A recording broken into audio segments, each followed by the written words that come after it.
प्रभू श्रीरामाचं मंदिर या देशाच्या अस्मितेचं मंदिर आहे, या देशाच्या आस्थेचं मंदिर आहे।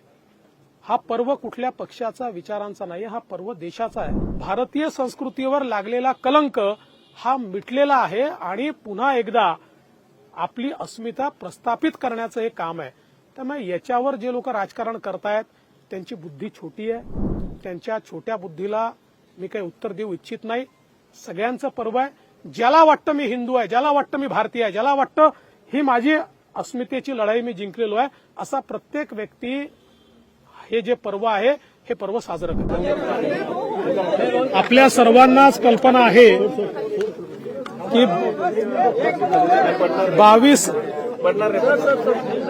22 जानेवारीला श्रीराम मंदिराचं उद्घाटन होणार आहे। संपूर्ण भारत हा सध्या राममय आहे आणि प्रत्येक व्यक्ती काही अयोध्येला आज जाऊ शकणार नाही, पण प्रत्येकाची इच्छा आहे की राम मंदिराचं कुठल्या ना कुठल्या स्वरूपात दर्शन घ्यावं आणि म्हणून हा रामरथ या ठिकाणी तयार करण्यात आलेला आहे।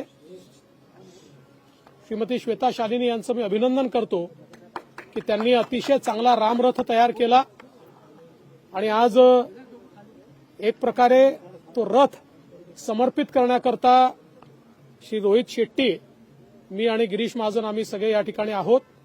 आता विधिवत पूजा करून हा रामरथ आम्ही रवाना करतो। हा लोकांच्या घरोघरी जाणार आहे आणि जे लोक तिथे जाऊ शकणार नाही ते याच रथामध्ये राम दरबाराचं दर्शन घेतील।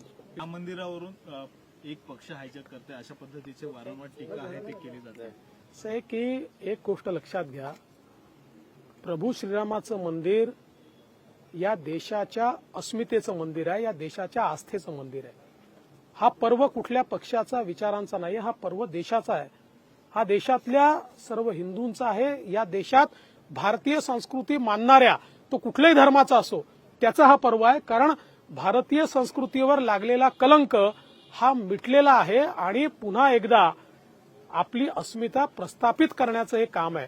त्यामुळे याच्यावर जे लोक राजकारण करतायत त्यांची बुद्धी छोटी आहे, त्यांच्या छोट्या बुद्धीला मी काही उत्तर देऊ इच्छित नाही।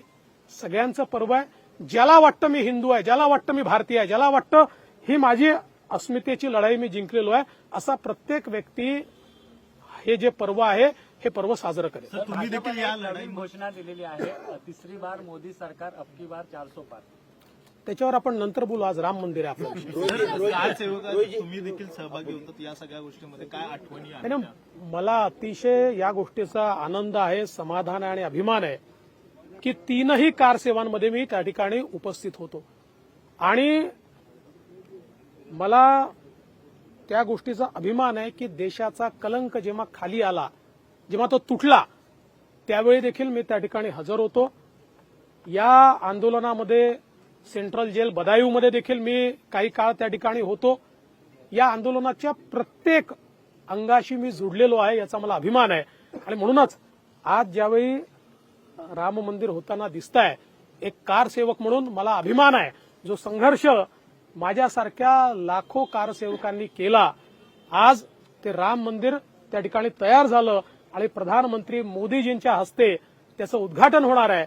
यापेक्षा आनंदाची दुसरी गोष्ट असूच शकत नाही। सर, मात्र ज्या पद्धतीने काही लोकांना जाता येणार नाहीये त्यासाठी महाराष्ट्रभर वेगवेगळे कार्यक्रम देखील आहेत, नियोजन करण्यात आलेले, कशा पद्धतीचं असणार आहे? असं आहे की तिथे 22 तारखेला काही सगळ्यांना जाता येणार नाही आणि म्हणून सगळ्यांना आम्ही विनंती केली आहे, जिथे तुमचं मंदिर आहे तिथे तुमची अयोध्या आहे, जिथे तुमची मूर्ती आहे तिथे तुमची अयोध्या आहे, जिथे ईश्वर आहे तिथे तुम्ही हा जो काही क्षण आहे तो साजरा करू शकता। आणि म्हणून महाराष्ट्रातल्या प्रत्येक मंदिरात आणि जिथे मंदिर नसेल तिथे बिना मंदिराचाही हा क्षण आपल्याला साजरा करता येणार आहे।